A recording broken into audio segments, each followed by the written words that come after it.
thank you for joining us today for today's Brunch and Learn on Keyman. Today's August 20th.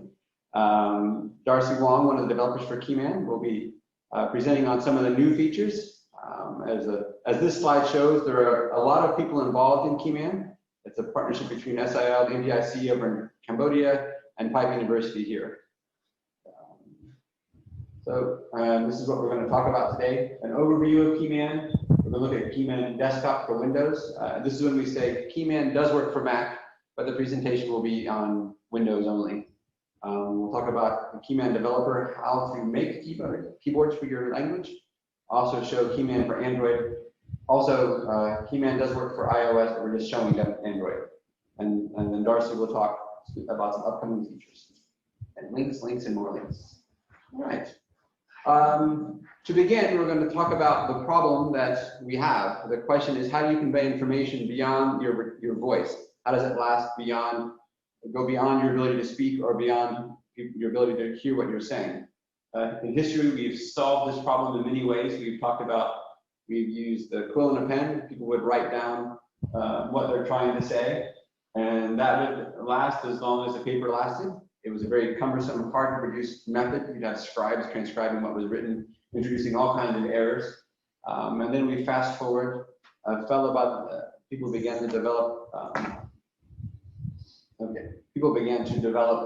printing presses, and the one we know the most famous for early printing press is Gutenberg. And Gutenberg was important because he had the idea to type. You can make letters, blocks of letters, put it in the press, and then pound out literally page upon page upon page. The printing press worked great for relatively easy languages that are based on Latin scripts. Those of us who are living in Southeast Asia know not easy languages. But the printing press worked great for Greek, for Latin. Interestingly enough, the Arabic language groups, which were a highly evolved group in terms of knowledge base, very academically inclined, their language didn't lend itself to the printing press because of the way Arabic moves around. Like the third letter will change based upon the first letter. It's really a complex thing. So that's the printing press. So that worked for Latin letters, didn't work so well for Arabic letters and for Chinese letters and so on early on. And then we moved to the typewriter, which allowed anybody to print on a page. But again, that worked for some types of languages. And you hear stories of people coming out to languages that didn't have an orthography, basing the orthography on, lack of a better phrase, what you could type on the typewriter. And you have guys like J.O. Frazier physically changing the keyboard, turning letters around and saying, that's this symbol. And you have typewriters. And then moving on forward into the 60s, 70s, and 80s, we have the keyboard, the computer, the beginning of modern computing. And then we had the same problem of how do you type the language on that keyboard.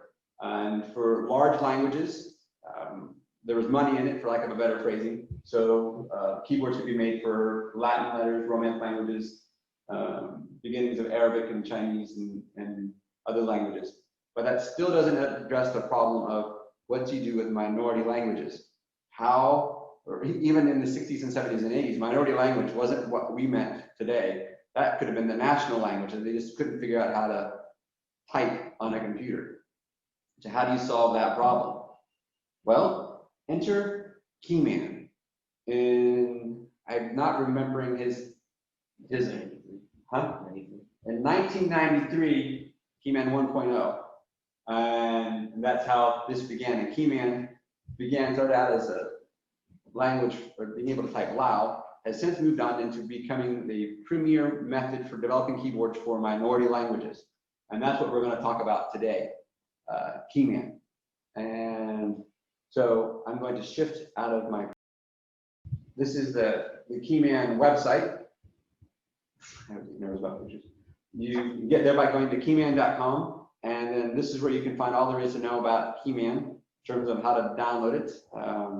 Keyman Desktop, which is what we're going to demonstrate in a minute. You can also come here to find your keyboards. Keyman Desktop, I happen to have already up and running. We'll show, configure. Keyman Desktop shows you the keyboards you have on your computer. gives you options for when to start it, if you want it to start on the computer when it runs. But right now we're going to show you how to get a keyboard. I'm going to go back here, and for many of us, when you start using Keyman, the first thing you're going to do when you're in language school is going to want to type IPA. So we're going to find the Keyman IBA keyboard. And here we have it. I've searched for it, I've downloaded it. I'm going to click on it. And we have the option here of, if you didn't have Keyman installed already, you can download the IBA keyboard and Keyman desktop bundled together. Or in my case, I just have it. I already have the Keyman. I just want the keyboard. I can click on download and I can download it, which is what I'm going to do. And while we're here, you can see that IPA exists for Mac, it exists for Linux, iPhone. It truly is cross-platform. So that's good. So I'm going to open the file and I'm going to install it. Hit the OK button. There's some information about it. And now, switch to Keyman. Go to keyboard layouts. Live demos are awesome. Clarifying for me, what's different between keyboard and what's the other option down? The first option was a bundled installer. That's if you don't have Keyman desktop installed yet. It's kind of a one-stop shop where you download one executable and it'll install Keyman desktop and include that you wanted.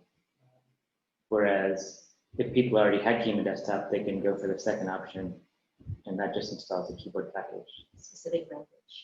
Well, whichever keyboard package you're installing, that's what you'll do. All right. Purely because we're in a demonstration, the downloading it off the web, clicking the file didn't work. But while that question was being answered, I went to install, found the file I downloaded, and then ran it, and that worked. So now, It worked if you just like closed the Keyman desktop and reopened it, there's nothing. yeah. Chris here, also in attendance, said that could have closing Keyman and opening it might have also found it was possibly true. All right, so now I have Keyman, and so if I were to, I'm going to close Keyman desktop configuration. This screen doesn't need to be up for it to work. So now, if I overview my language, you can see I have input options. The Keyman, or English, Thai, which is on my keyboard, and also this is the SIL IPA. And you can see the Keyman logo. So I can click here, for those of you who don't know, and change my language. Or I can click, which is hard to show on a screen, Windows spacebar lets me toggle between keyboards. So now I can get the IPA this way. And so now I'm going to type up here. It's someplace to type, easy to see. I can type in greater than. Oh, never mind. How about if I go to Word? I think Word is better. The Word is better. Sometimes the browser, the bar will try to auto-correct what you're trying to search for and mess up with your keyboard. So, with the IBA keyboard, you kind of learn how it works. And make sure it's still selected. Yeah. fair enough. Yes, it went to English. I'm going to go back to IBA. These are things you find out happen. Okay, so once you learn the keystrokes, Make it bigger. yes, like Control Plus. Of course, I'm off that. I'm not using Zoom. All right, that's bigger. So once you learn the keystrokes, like this is, and shift greater, and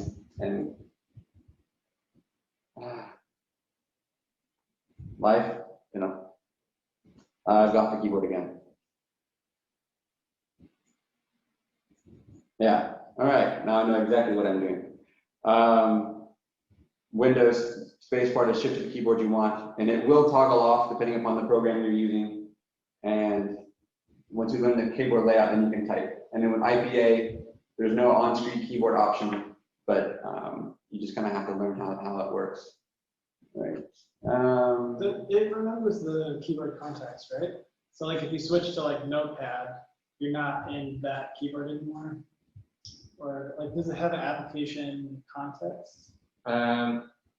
I think it depends on the specific Windows application. Okay. Like if you go to start menu, I think it automatically goes back to your default locale keyboard. But like if you switch context to something that Um, is not, like that knows about that and context and language, and then you go back to where it does an automatic switch for I you. think there's mixed Mixed results, Yeah. okay. I understand. What I'm going to demonstrate now is a more normal keyboard, one I was just created with Mercury. This is an actual language, not IPA. I want to install it.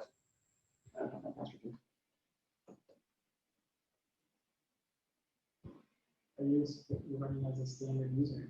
Yeah. I'm taking my cue off of you Linux guys and not running in root, as it were. And it mostly works, except for, I'm surprised I haven't mistaken my password yet. All right.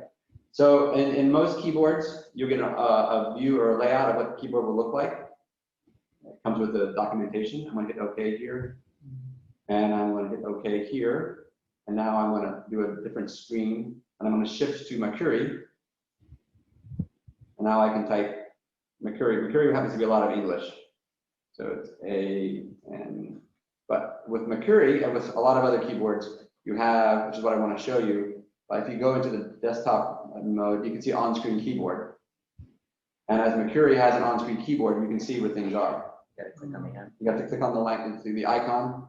So in Mercury, should be able to, I can type E. Like if I don't have this in memory of my fingers, where to type, I can look and I can type. So E with the D areas, E. Mercury wanted to have tone over here, so I can type the vowel I want and then type tone, and then I put a consonant, space. Or I can type, if I'm looking at it trying to remember, I can type with my keyboard E and then the tone for O, that's the number, O with the tone. So that's the value of an on-screen keyboard, especially when it's a for real language and you're just trying to learn how to type it. The next thing I wanted to show, and this is specifically in an SIL context, well, in a linguistic context, is some of our software can be integrated to work with Flex, or sorry, work with Keyman. So I'm going to show in both Flex and in Paratext. So I'm going to come to Flex. This is my standard, my practice Thai dictionary. I'm going to close this. I'm not a linguist, so don't judge me on my inability to do some things. But if I go to Tools, Configure Writing System, I have Thai, my Thai IPA, and then Thai ID. I'm going to click on Thai IPA here. Click on Keyboard. I'm going to tell it to use my IPA keyboard. And so that means when I go into a field that is depending upon the Thai PA writing system, you can see up here, this is the keyboard being used. So I can type Thai, that's the language this is supposed to be in. And if I'm in Thai, you can see that down here, it's just the Thai keyboard. And I can type, that comes up. That'll be fixed in the next version of Keyman. Yeah. Flex. In the next version of Flex. This is full demo mode, things happen. It's like real life. If I were to go to the IPA field, you can see up here, it's shifted to the Thai International Phonetic Alphabet Writing System. And down here, we've gone, maybe if I need to close Flex again. It was supposed to have flipped to Keyman. This pause will not appear in the video that gets sent to the world.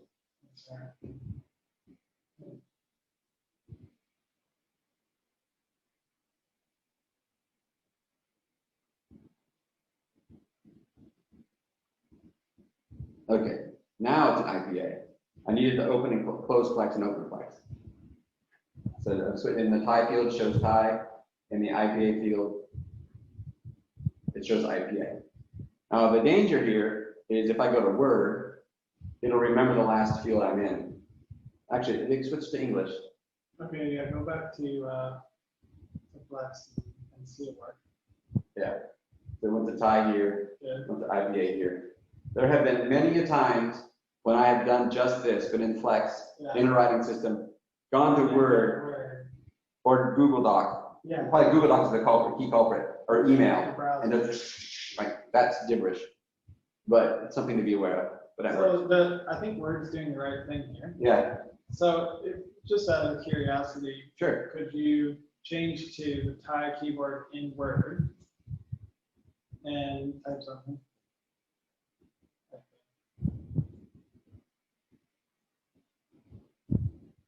No.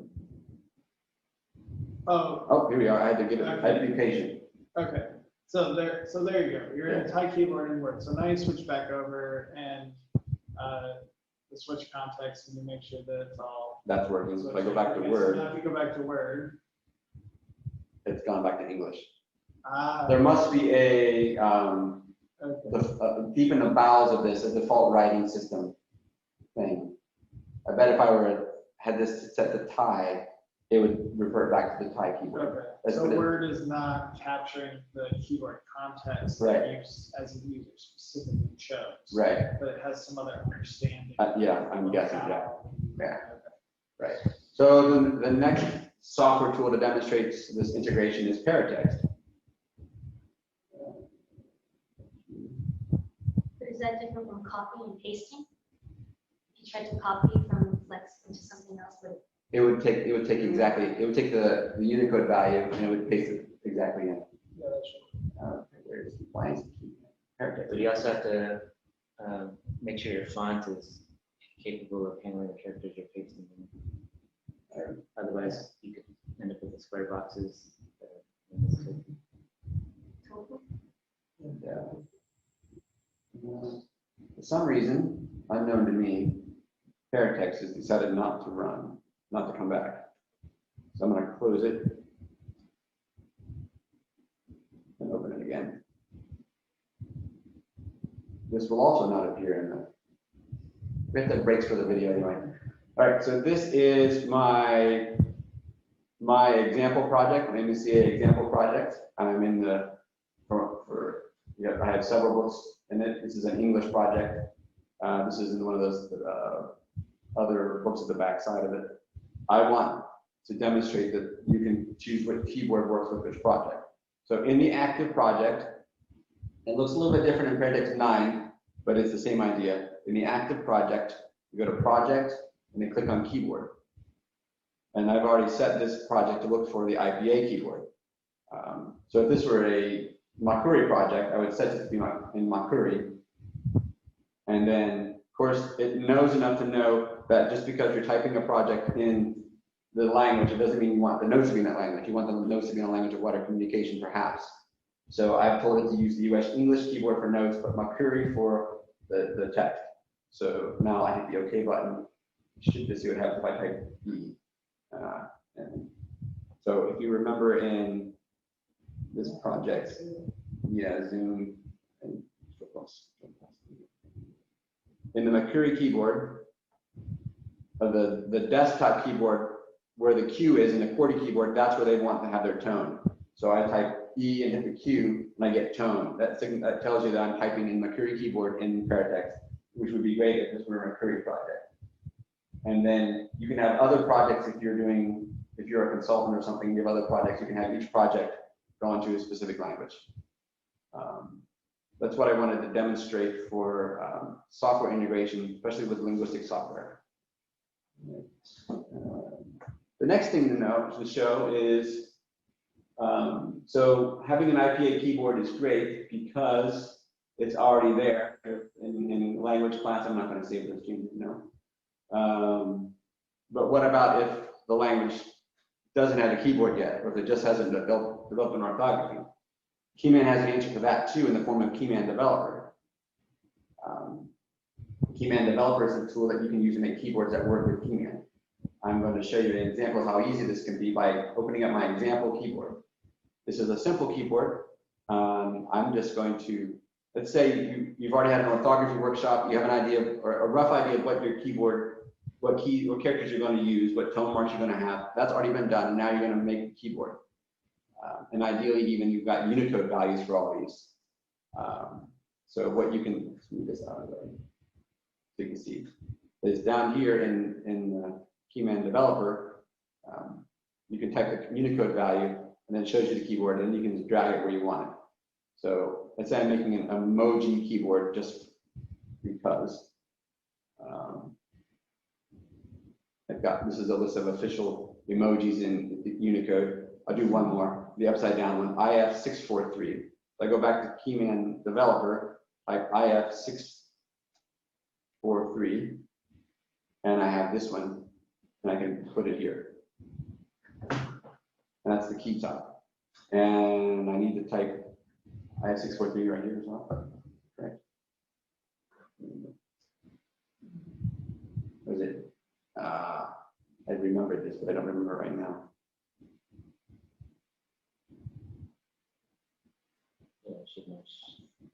Yeah. Oh, you go back in the alpha character. Yeah.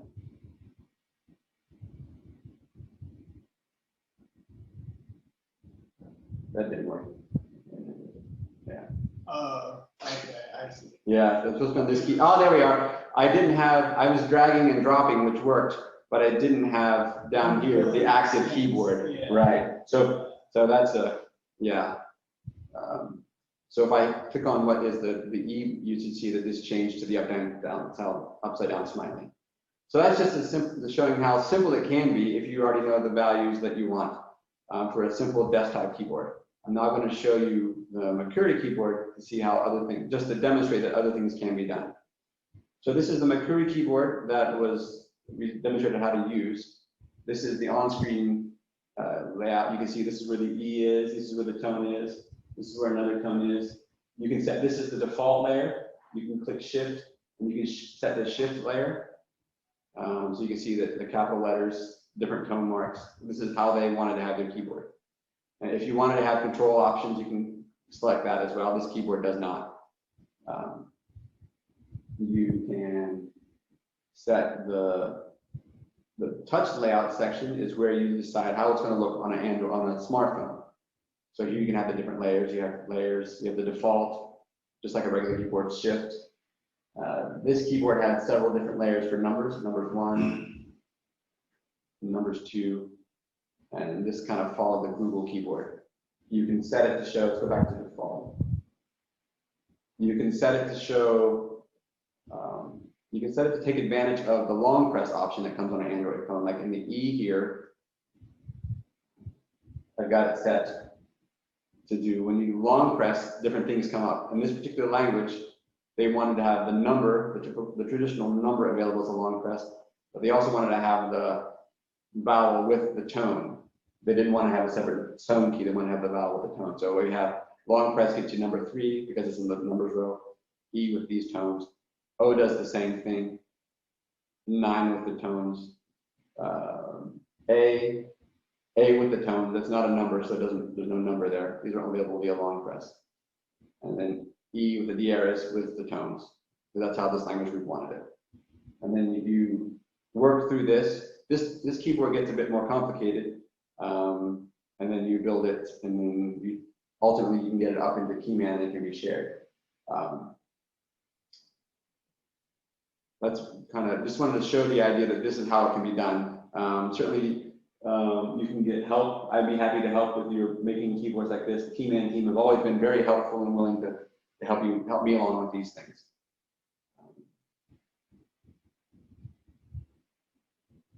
Can we think of anything else that needs to be demonstrated here before we turn it over?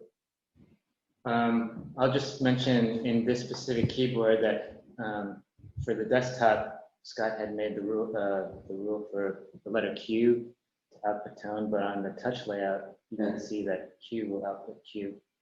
And so the same keyboard source file can control how what happens on your platform. So you can have different rules for desktop keyboards versus smartphones. And again, to demonstrate that, where is it? This keyboard is designed to work on any platform. It's not, it's platform agnostic. So you can make one keyboard and it'll work across Android, Mac, iOS, and Linux. It's one-stop shopping in that respect. So that's good. Right, and with that, I'm going to stop sharing my screen, turn it over to Darcy, who will demonstrate some more things for you. All right, I'm gonna continue with a little bit of Keyman Developer to demo a new feature that we've had in the past few releases of Keyman involving predictive text, also called lexical models or dictionary. You may see this on your smartphones when you are typing and there's a suggestion banner above your keyboard, giving you options based on what you typed so far. And with Keyman Developer, you can use the same tool that creates keyboards, and you can also use it to create these lexical model packages. So here I've got the welcome screen for Keyman Developer, and I can say I can make a new project, and I'll say I'm going to make a word list lexical model.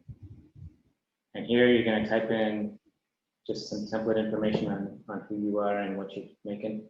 So I'll just say I am making a demo model, and it's important to assign the correct language in your particular model. You want that language tag to match the keyboard you're intending to use it with. It has to be pretty much an exact language code match for that model to start functioning with the keyboard. So I'm just going to use this one that is a language tag for a model that's already in the repo. This is for Sanchatan. And it's going to be stored in this folder, and it's going to auto-generate, but I'm going to change this particular path here.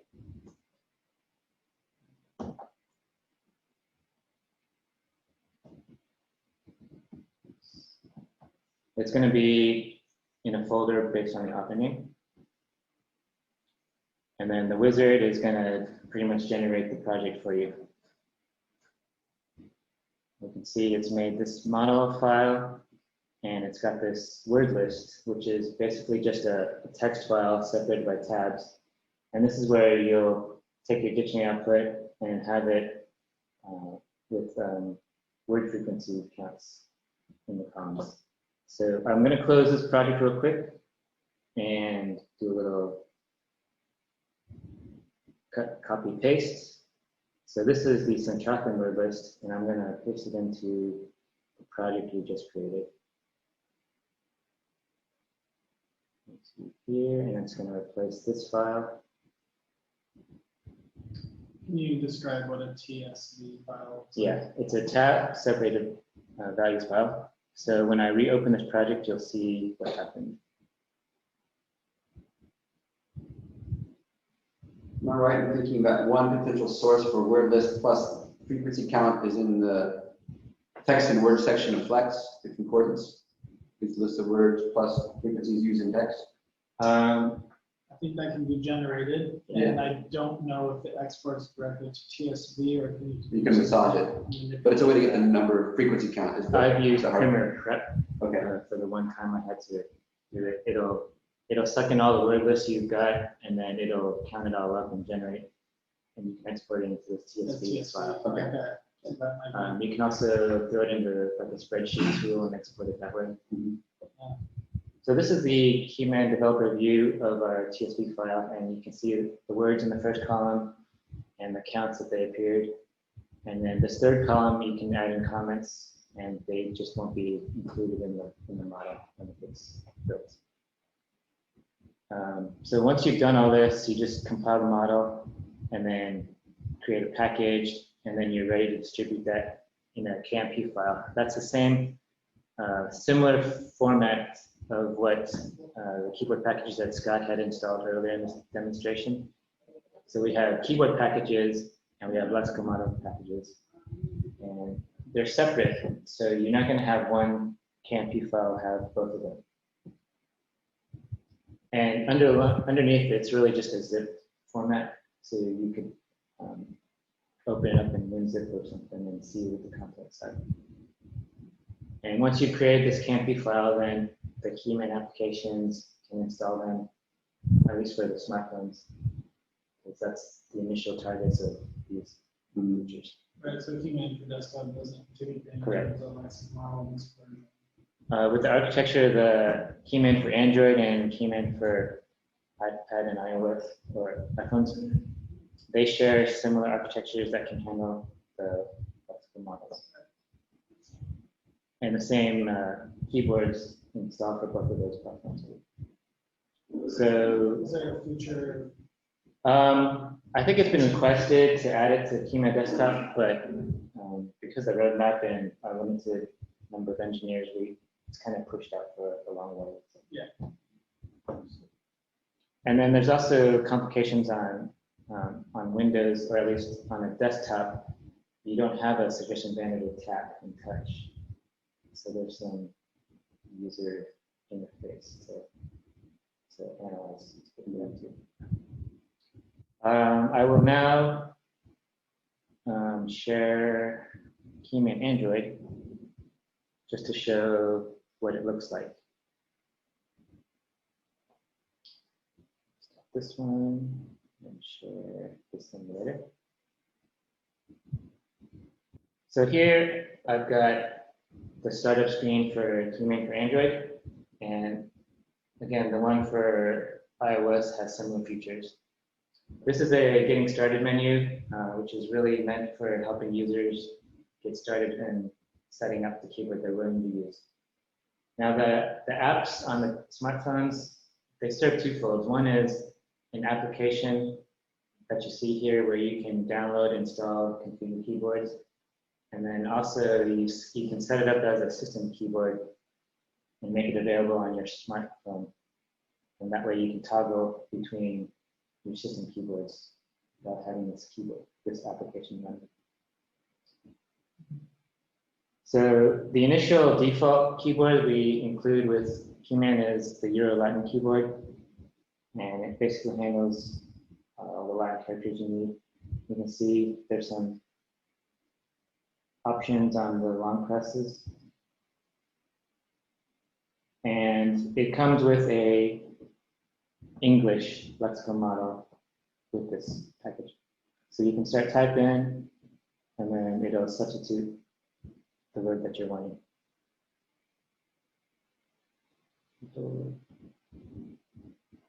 And I'll show, these are some other keyboards that I've already pre-installed. So this is the actual Centrofon keyboard.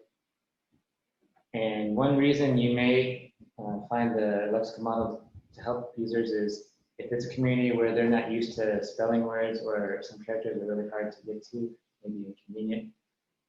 If the words offer up the suggestions, then it's easier for them to get to what they're trying to express.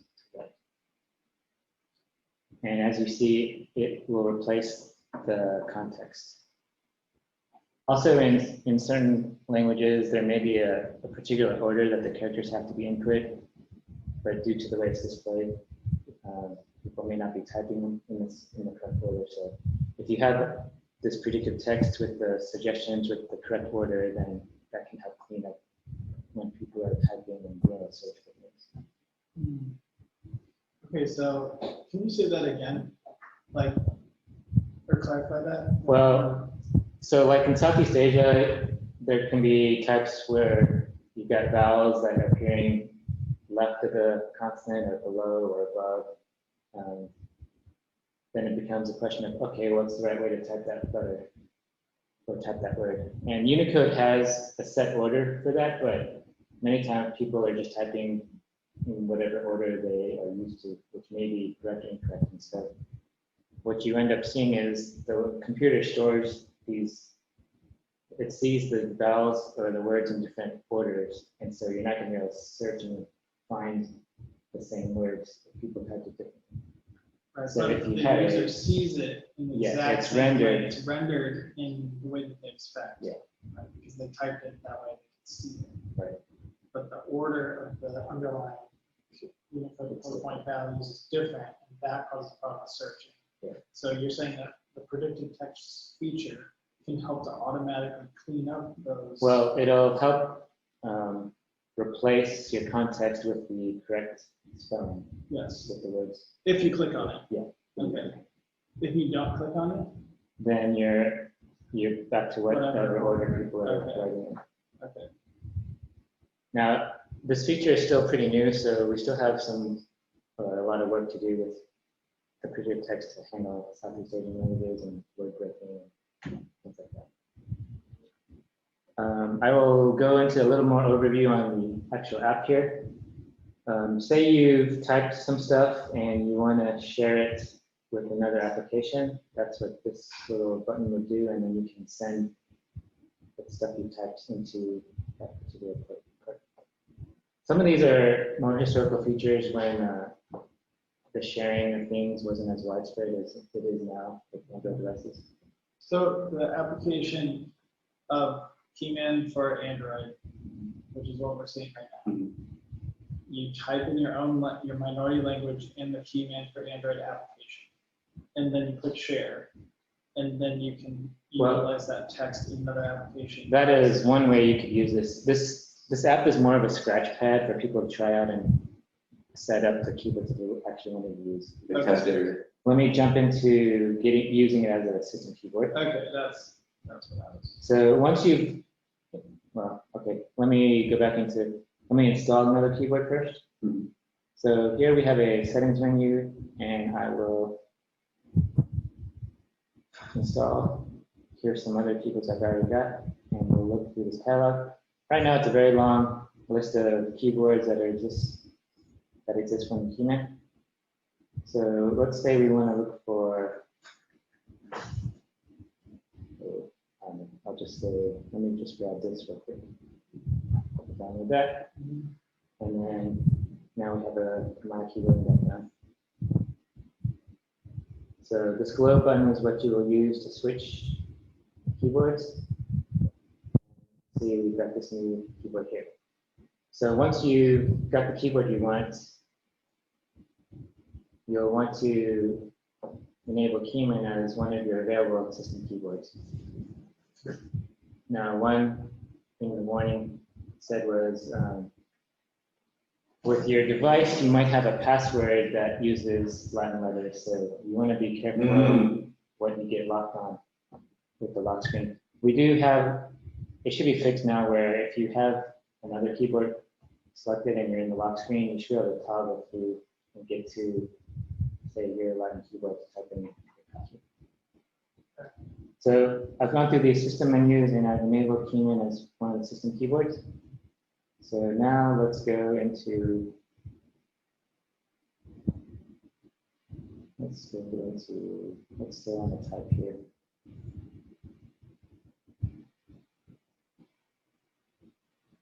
And now I've got a Keyman keyboard as my system keyboard, so let's say I want to write to this version. So that's an example of how you be able to use Keyman as a system keyboard to type in another app.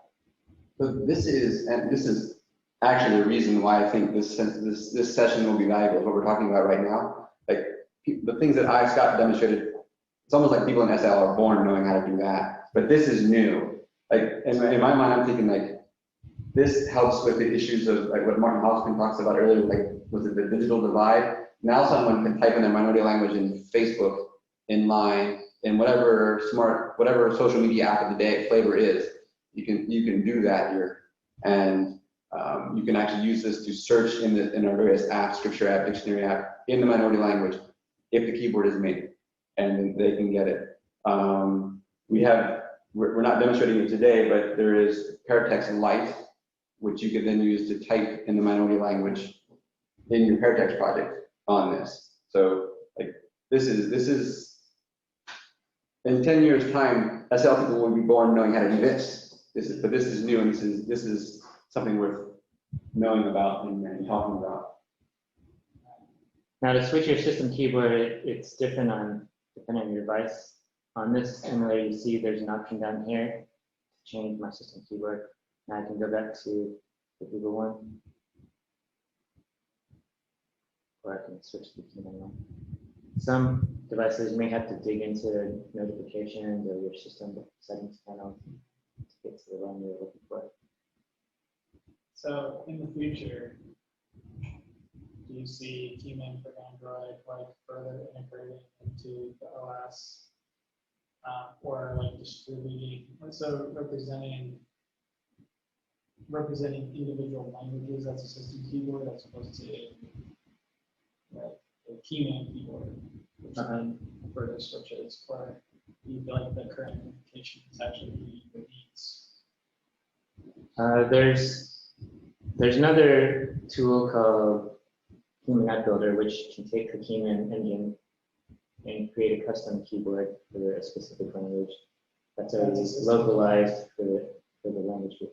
And then that way they can find one app in the Play Store and install it. Yes. And they don't have to dig through all these menus to find the keyboard that they want. It's already got the language they for it. Right. So This app store is important to find things that way. I will mention, we talked about the keyboard package files. The ones that are built by developer, you may be in some communities where you don't have internet access or you don't have access to the Play Store. You can still distribute keyboards by passing them to your SD cards. Say I had downloaded the keyboard package onto an SD into the downloads. There's no way you can install that package here from when you click add keyboard from device. And then you can go into your downloads or where you had saved it.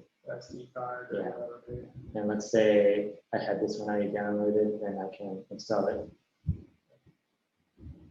And these keyboard packages will also include the apps, the fonts, like the fonts you may need for that particular keyboard to render. Oh, wow. And so in Android, we're able to use it for the output of this app and for the keyboard, but there may be some limitations in the system keyboard where the device doesn't allow you to change the system font. So you still may get tofu letters even though you're using a keyboard.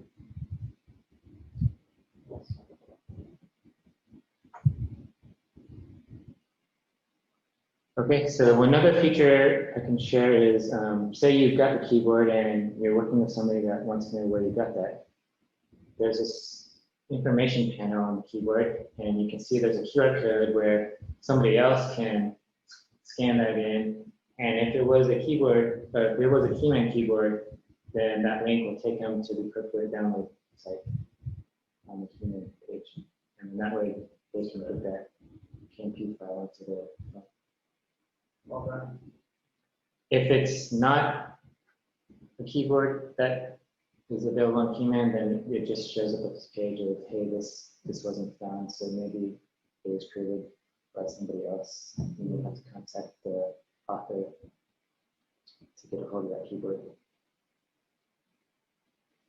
Okay, so now I'll quickly share into some upcoming features. Right now, the latest Keyman version is 13.0, and our team is at work on Keyman 14. As you can see in this language list, well, if you want to install a keyboard, right now there's a really big list you got to scroll through. And it's very hard for somebody, especially if it's non-English speaker, to find the specific keyboard they want to get to. So we're trying to improve this process for our users. So right now we're working on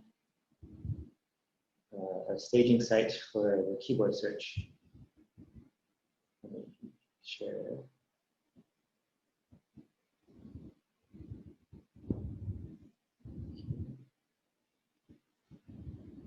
All right, so here's the staging site for the Keyman site, and it's going to have the new keyboard search. So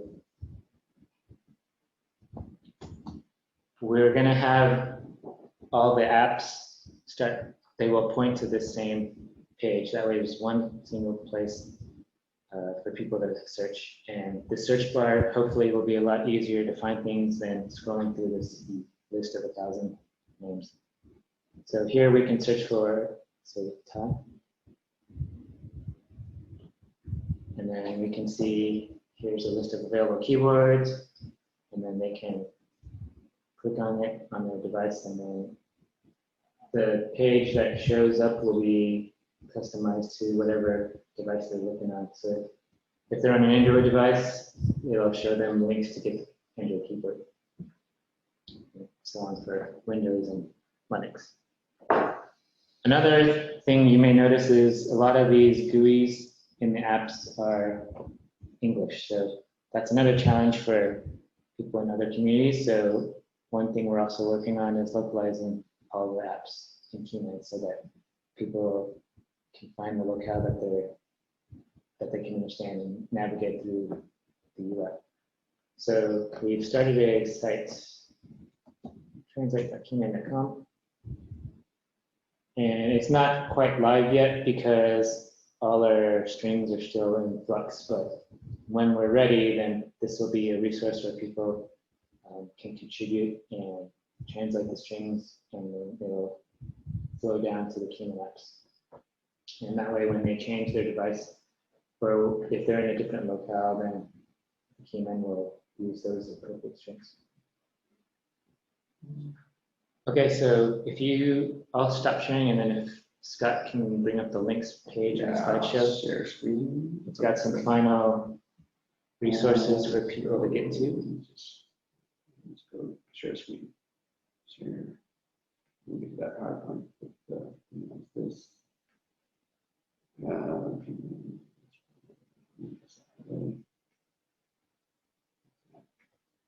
Let's go all the way down to links. You connect. And then this is where you are, right? Yep. So here's some resources for people. The first one is the main Keyman site. That's where you can download the latest releases. There's also places you can find the engineering releases for the alpha beta builds.